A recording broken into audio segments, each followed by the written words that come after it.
où on avait 5 ou 6 buteurs à 10 ou 12 buts dans l'équipe, et chaque fois on a voulu prendre un avant-centre pour en mettre un peu plus, et bon, mais ces garçons-là sont des chasseurs de buts, et parfois ça ne correspond pas tout à fait à ce que pensent les autres à côté, mais je crois que pour Eric, il n'y a pas eu trop de problèmes, il a fait ses preuves. Mais on ne l'a pas gardé. On ne l'a pas gardé, je crois que c'était plutôt un problème entre lui et le public plutôt qu'avec le reste. Il a tout l'avenir devant lui encore. C'est vrai que de dehors, on a l'impression qu'il y a un problème d'adaptation, mais je pense que tout le monde participe au jeu à Nantes, et peut-être est-ce qu'on ne se met pas assez au service de ces buteurs-là? J'en sais rien, j'ai pas la réponse. Alors, il y a un buteur qui a été particulièrement heureux hier soir, c'est Bernard Lacombe, Georges Dominique, puisque dans ce match Bordeaux-Bastia, il a marqué 3 buts, ce qui est superbe.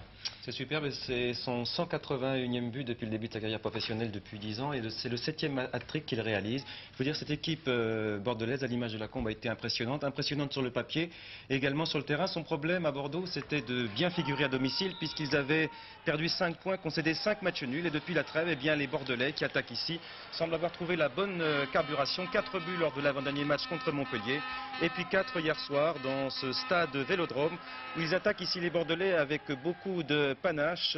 Ici sur ce centre de Giresse, vous voyez, Lacombe n'a pas osé tenter sa chance d'entrée, encore un peu froid Bernard, qui va se rattraper en faisant, à l'image de tous ses camarades, un match absolument super.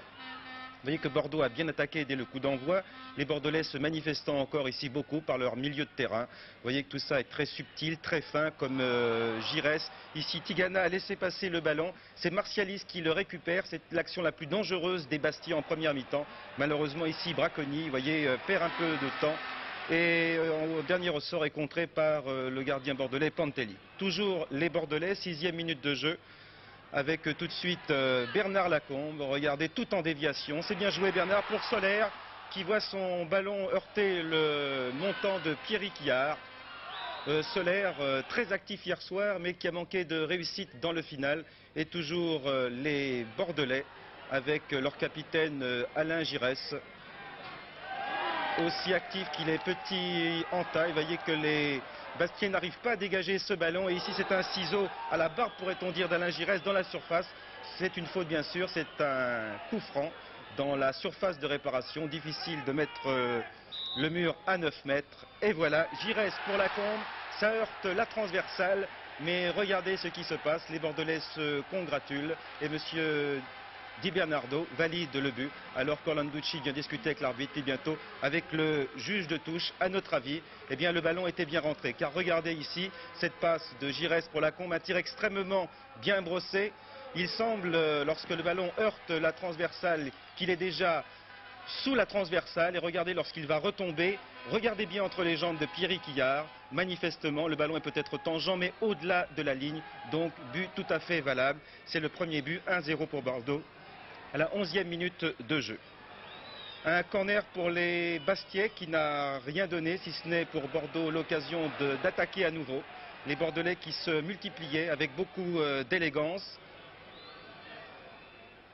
Encore ici Solaire, une passe remarquable encore de Lacombe pour Solaire, qui remet sur la tête de Lacombe, mais le gardien Bastiais était bien placé. C'est un corner qui ne donnera rien. Vous allez retrouver un corner au bénéfice de Bordeaux, mais cela 8 minutes plus tard. C'est Giresse là-bas qui se trouve de l'autre côté. C'est l'immense Kourichi qui s'élève. Heureusement pour Yard, il y avait là Pastinelli. Un corner encore qui ne donnera rien. Toujours 1-0. Finalement, les Bastiais s'en tiraient à bon compte. Tout restait encore possible malgré l'immense domination des Bordelais qui attaquent encore ici, avec Giresse en dernier ressort qui signe le 2-0 après cette action conduite par Rohr, poursuivie par Martinez, Solaire et puis Giresse. C'était le score à la mi-temps. On ne peut plus justifier sur le vu de la physionomie et de ce résumé. Et encore a-t-il fallu couper beaucoup d'attaques bordelaises. Les Bordelais qui attaquent encore ici en début de deuxième mi-temps. Et un tir terrible de Tigana qui permet une nouvelle fois à Pierre Quillard de briller et de se manifester à nouveau, à l'attention bien sûr du sélectionneur. Ce fut la soirée de Pierre Quillard, malgré les 4 buts encaissés. Une soirée où il n'a pas manqué de travail. Un départ de Jean Tigana qui va alerter là-bas, droit devant lui, Girard. Il glisse pour Giresse. Heureusement, Yard est sorti, a soufflé le ballon au devant du capitaine bordelais. Les Bastiais ici obtiennent un corner. Regardez ce qui se passe. Le ballon va heurter le montant début de Pantelic sur ce corner tiré par Ponte. C'était l'autre occasion bastiaise de ce match. Bastia qui est mené 2-0. Le ballon sort. Et les Bordelais repartent une nouvelle fois. Ils ont dominé de la tête et des épaules ce match. Une belle balle de Tigana encore pour Solaire, bien placé, très actif, mais je vous l'ai dit, pas très en réussite en ce qui concerne le final, en ce qui concerne le dernier tir. Les Bastiais, mais qui perdent immédiatement le ballon, reprise par cette étonnante équipe girondine, précise, élégante, qui joue avec beaucoup de brio, de finesse, avec des garçons comme Lacombe, Giresse, Tigana, Trésor, cela fait du monde. Sans oublier les Rore et Kourichi qui sont d'excellents défenseurs. Une balle encore de Giresse. On cafouille. Solaire n'a pas pu inscrire un nouveau but, mais voyez que la défense bastiaise, comme ici, Papi, était très perméable. Yard repousse, mais Lacombe est là, qui reprend de la tête et qui signe son deuxième but, le 3-0 pour les Girondins de Bordeaux à la 72e minute. Et bien sûr, l'on savait que ce festival ne s'achèverait pas. On revoit ici ce 3-0. D'un Bordeaux absolument euphorique et qui semble avoir résolu ses problèmes de domination à la maison. 4 buts, je vous l'ai dit, contre Montpellier. Et puis bientôt le 4e, ici contre cette équipe de Bordeaux. Alors qu'une nouvelle fois, ici, on se montre extrêmement dangereux en la personne de Gérard Solaire, qui s'en tire les cheveux. Solaire qui bénéficie d'un corner. Et là, c'est l'immense Trésor qui va reprendre et qui est là, à 2 reprises. Et bien, c'est toujours Pierrick Yard, congratulé et félicité par Bernard Lacombe, qui le retrouvera très bientôt, car ici c'est un départ de Jean Tigana qui retrouve tous ses moyens, une accélération, on passe comme dans un morceau de gruyère, et voilà, Tigana a servi sur un plateau Bernard Lacombe, c'est le dernier but, 4-0. C'est, je vous l'ai dit Michel, le 181e but depuis le début de la carrière de Bernard, et le 7e hat-trick, après un formidable travail de Jean Tigana, une passe en or. Encore fallait-il l'envoyer aussi rapidement, aussi prestement au fond des filets. 4-0, rien à dire, une brillante victoire des Girondins de Bordeaux. Alors le hat-trick, les puristes prétendent que c'est 3 buts consécutifs, c'est-à-dire non interrompus par un autre but. Enfin, on va pas ergoter là-dessus. On ne va pas couper le chapeau en deux. Non, non. Donc accordons bien entendu ce coup de chapeau à Bernard Lacombe qui fait partie de la sélection, qui jouera donc contre l'Italie mardi. Vous avez dû passer une belle soirée. Une formidable soirée. Alors Bordeaux en tête, mais il faut dire que le mois de mars sera déterminant pour les Bordelais, car tenez-vous, à la fin mars, début avril, ils vont recevoir Monaco et Sochaux, mais se déplacer à Saint-Etienne et à PSG. Et le dernier match de la saison, ce sera chez vous, Henri Michel, à Nantes. C'est vrai. Bien, et ils seront samedi prochain à Tours, où nous serons également pour Téléfoot. Alors Bordeaux portera samedi prochain le brassard de la meilleure attaque TF1, l'équipe, puisque ce sont eux qui ont marqué le plus grand nombre de buts dans cette journée.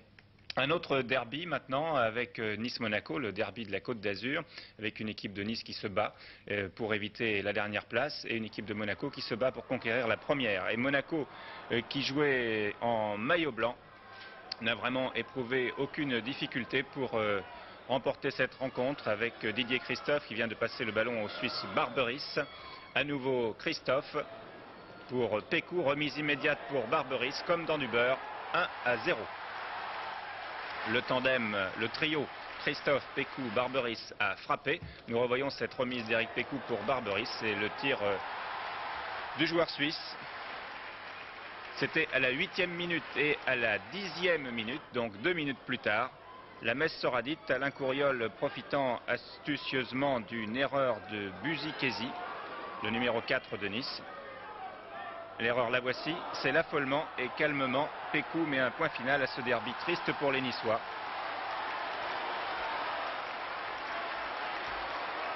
On revoit ce deuxième but.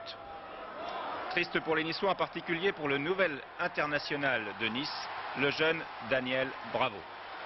Vous avez été étonné de votre sélection? Parce que quand on a une équipe qui va mal, on pense que le sélectionneur ne vous voit pas beaucoup. Oui, je pense, j'ai été surpris parce que bon, mon équipe est mal classée et puis j'ai été quelque peu étonné parce que bon, j'avais vu que M. Hidalgo pensait à moi dans les journaux un peu sportifs, mais j'ai été tout de même étonné. Vous jouez à quel poste? Vous jouez soit avant-centre, soit ailier, soit parfois un peu en retrait? Oui, ça dépend. Suivant les besoins de mon équipe, j'évolue ou au milieu ou devant, ça dépend. Vous avez déjà un nom de vedette? Oui, Ruben Bravo était sûrement une vedette, moi je n'en suis pas encore une. Vous avez des origines espagnoles? Oui, mon père est espagnol. Avec le numéro 7, Bravo a fait de très belles choses, comme ici, regardez. Mais Nice traverse une période noire, rien ne réussit, comme en témoigne cette frappe de Bucher envoyée par la barre.